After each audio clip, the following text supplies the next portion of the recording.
Yeah, I think I've got to say my biggest challenge by far is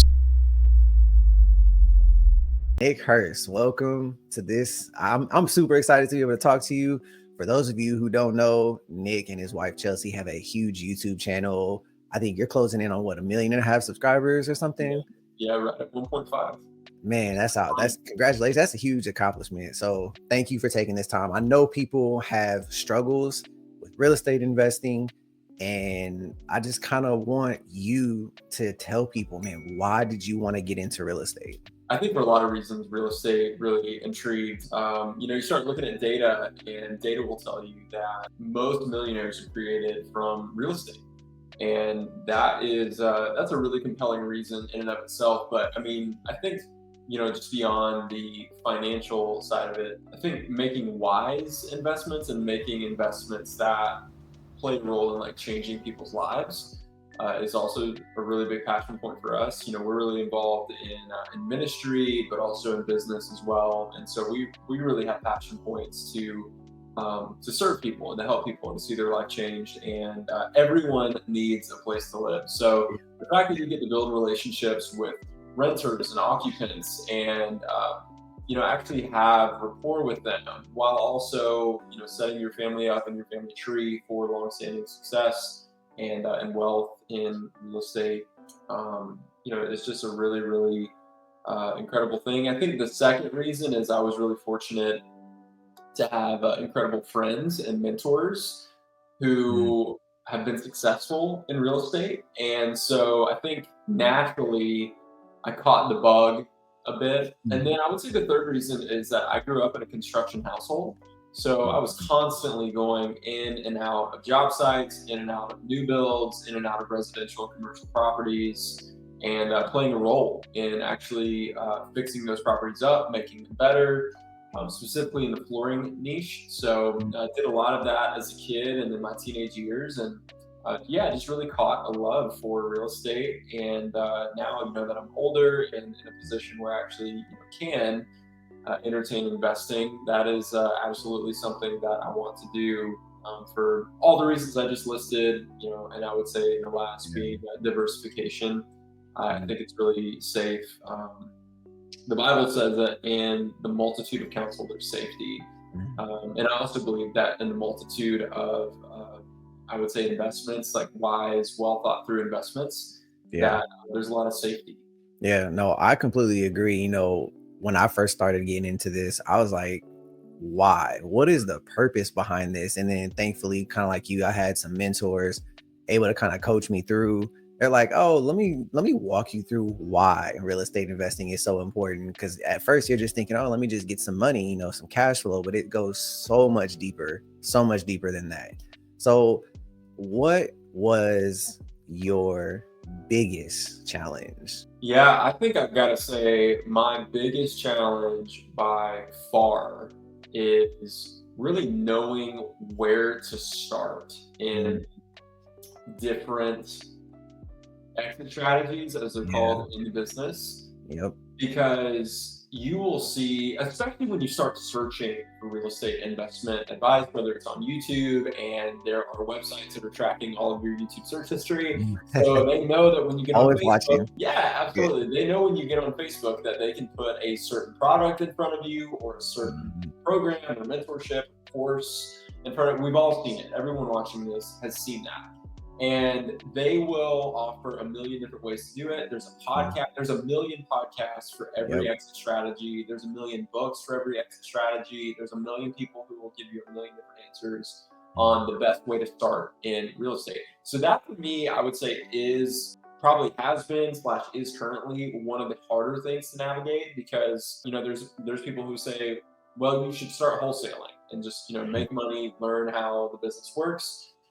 There's people saying, no, skip that, just go straight to buy and hold. There's other people offering you their conference to come to, buy $1,000 conference ticket to Yeah. come to their conference on short-term rentals and Airbnbs.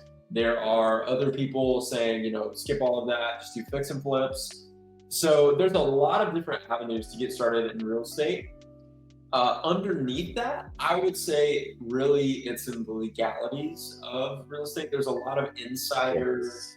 Yeah, um, there's a lot of insider, I think, terminology and language that absolutely. people just don't really give enough instruction on, which is why I'm so glad that your podcast and your channel exists, because I think that you do an excellent job. But things Yeah, like, thank you. 5 years of interest only payments with a balloon, at year five, like, Yeah, yeah, like how do you figure out what a lot of this stuff means? And then also, I think the process by which you go about it, because every exit strategy has mhm, a little bit different process to go through. Like, are you an attorney state? Are you in a title state? Like, how do you navigate that? So I think the legalities and the structure, but also knowing where's the best exit strategy for me to start and how do I determine that? Um, and then I might lastly add, yeah, understanding how your current financial position contributes to what is known as your buy box. People think that a buy box is just like, mm. oh, investors like, houses on this side of town that cost this much. But Yeah, they don't understand why someone has a buy right. box. Yep. Because usually their financial position, personal financial position, usually dictates their buy box, what they can Yep. buy, what they can't, how much money they can put up front, how much they can't, how aggressive of an investment they want to get into, how conservative. So I think knowing a lot of that is just what people just skip way over and assume that everyone knows, and they Yeah. don't. And someone needs to teach them and walk them through that. It's really important. Yeah, no, I love that. And I would add to that something that I've recently learned over the past couple weeks is knowing when, like you get into the game, you start, but knowing when to do something based on your tax position. Like that's huge. Like that's just a little nugget for everyone. Knowing when to do something based on your taxes is so massive. Like that's I can't stress that enough. Like Like people what? will say, What do you I'm mean? just gonna What do you mean by that? so like for example, if you're in a really, really high tax bracket and you buy a house and you're like, you know what, this house is it's not a great rental. It's maybe just, you got it at a good deal, right? But it's a 7 bedroom house or something crazy. And it's not going to be a good rental, not a good Airbnb. So you're like, all right, I need to sell it. But by selling it, now you got all these capital gains, and all of a sudden you're already in a high tax bracket. Now you're paying just an enormous amount of taxes where it's like, okay, maybe if I hold on to this property a little longer, get some other assets, maybe I have depreciation I could write off, or maybe I could just lower how much I'm selling it for. And they don't understand their tax position. They think, oh, I sell it, I make less money. But in reality, man, your tax position, you're now not paying all of this money in taxes. Like that's just a little, I could go on and on for like an hour about that. But knowing your tax position is massive when you start, like not after. Like what is the purpose for getting into real estate investing? To me, Hmm. is that's it. Because if you don't know why you're investing, if you're just like, oh, I heard it was good, so I'm gonna start. Like, no, knowing your tax position. Because if you're like, I'm in a really low tax bracket, okay, cool, you can get some more cash flow. No, maybe I can sell this property and it doesn't really affect. Yeah. But man, to me, that's just sorry. I could literally go on for about an hour about that because it's massive. Not That's a knowing where podcast you're at. episode. Yeah, yeah. No, it's gonna be. It's actually like 2 weeks from now. So, okay, what are your plans kind of moving forward? You've gotten to the part where you know why you want to start, you know why you want to do this. So, what are your kind of your plans moving forward? Yeah, I think the plan moving forward is to just identify those one or two exit strategies just based on where we are that make the most sense, and then really learn. I think all that I can about those beforehand, um, and then I think it's just time to go and execute. Man, there's really nothing else that will teach you like getting in the game and just doing it. Mhm. And I think that a lot of people get too scared that they're going to mess something up, that they're going to look Yeah, like a beginner, look like a novice, look like a yeah, moron, and and they, that's they not a don't know bad what thing they're though. doing. And what I have just always told people in other areas of life, outside of real estate, when they're worried about looking like a beginner, they're worried about looking like an idiot, they're worried about, messing it all up completely. It's like, listen, you don't have any reason to worry about it because you are 100% going to screw it up. Yeah, So just take the pressure off now. Don't even worry. You're completely gonna mess this up. Like from start to yeah, finish, you're gonna mess it up. So would you rather mess it up sooner and learn sooner, or would you rather just keep waiting and waiting and waiting and waiting, thinking that the more you know, the more you know, the more you know, the less chance that you're going to mess something up? Like you're 100% going to mess something up. Like, Yeah. so just, I would just own it now instead of waiting until later, because Yeah. I've never heard someone say, man, I'm super bummed out that I got started investing at such an early age. Like I I've agree. only ever heard Yep. people say, man, I feel like I just waited way too long. I feel like I just sat on the fence way too long. I feel like I didn't bite the bullet soon enough. Yep.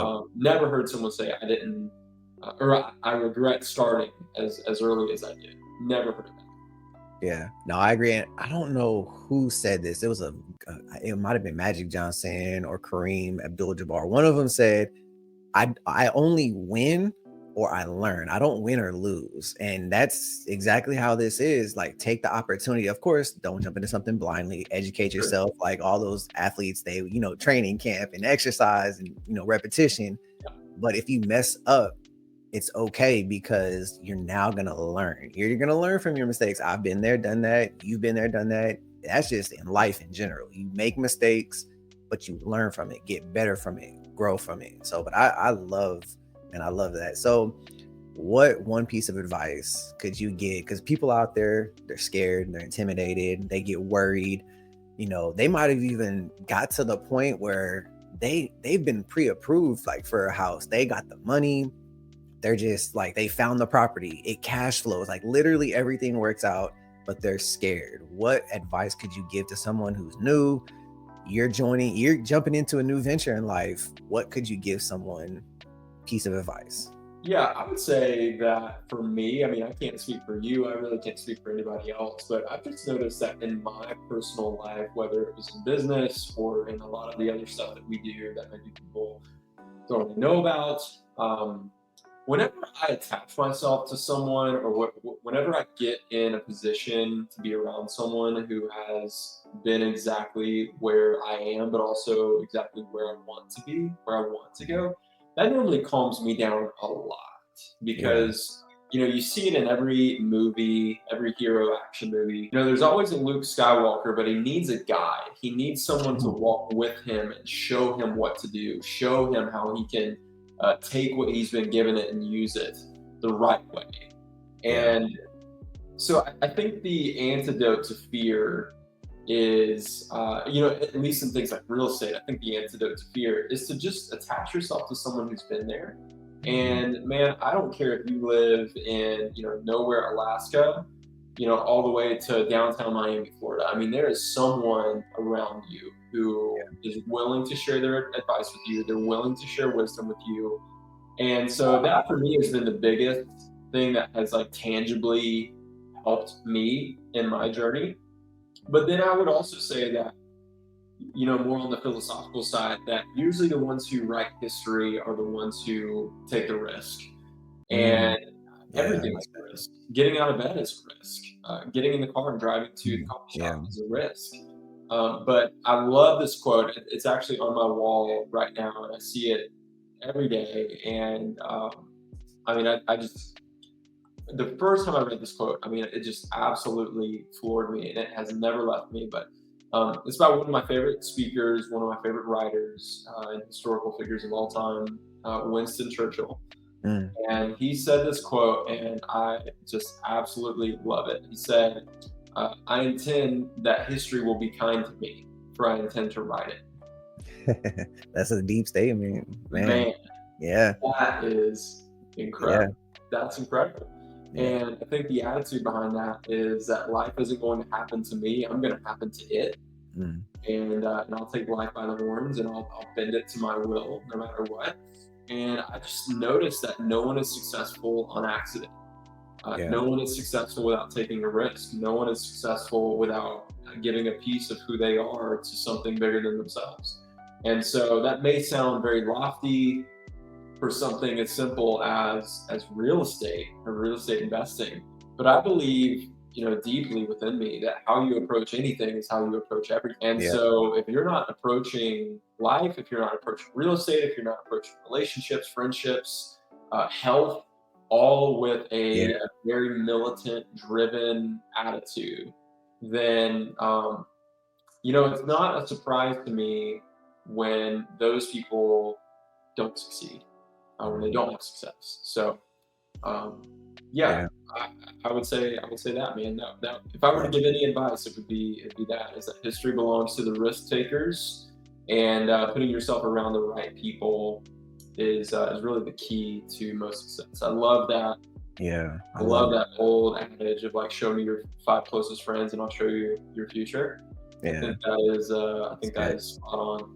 Yeah, no, I love it. And if I could just add to that, man, I would say by doing that, you're not just taking a blind risk. You're not just, taking a stab in the dark. You're taking a calculated, almost educated risk. Like, I mean, every investment, it's going to be a risk. No matter, some could even say going to college is taking a risk. Like, who Oh, says I'm going to certainly. succeed at it? Like, I've Yeah, been there, failed at college. If I know now what I knew then, I probably would have a degree, but we live and we learn. But sure. I love it, man. Like you taking those risks, you do all the planning, you do everything you're supposed to do, pull the trigger. Like you Yeah, have the coaches, you have the mentors. Like we all should have a coach in yeah, everything. Like I've got plenty of coaches. And it's like you're supposed to. Like that's kind of the way of life. You learn from people who've been there, who've done that. So that's right, man, man. I Yeah, love it. yeah, that's right. And I think when people hear risk, they assume high risk, bet the farm, put it all on 42 Yeah, black yeah, and, spin the wheel. And like that, yeah. that is just not how No. that is not wise. That is not Yeah, wise investing. I wouldn't approach anything in my life like that. Nothing, literally nothing. yeah, But we can approach things with low risk and with moderate risk, or with education, even if it's high risk. As long as we're educated and we know what we're doing. I think the trap that people get into is they try to become overly educated. We all know that mhm, overly educated person who hasn't right. done anything, and that is very common, very, very common to see. And I think people just, man, it sounds bad, but like sometimes people just need someone, and this is where those mentors and where Mhm. those friends really come into place. Yeah. Someone who can say, look at you, and they can say, man, I'll just be really honest with you. You know more about real estate than some million. The difference between Yeah. you and them is that they took out, Yeah. and you're sitting in the nest. Yeah. It's time to fly, baby bird. You Yeah. know. Yeah. So There we uh, go. I Love think it. I think that's the difference, man. Is that Yeah. wars are fought in the battlefield. They're not fought in the basement planning how you're going to do it. Yeah. No, I love it. I love it, man. Well, look, thank you so much. This has been enlightful for me, even just hearing another perspective, someone who's, young, trying to do things the right way, trying to invest, improve their situation, build what I love. I love this term, generational wealth. Like Mhm. I know you got a kid, so you're trying to build that for the future. I love that too. So, man, I really appreciate this conversation. Um, man, this has just been mind blowing to me, man. I appreciate it. 100%, man. Glad to be here. Awesome. And I'll link Nick's channel and his wife's channel down below.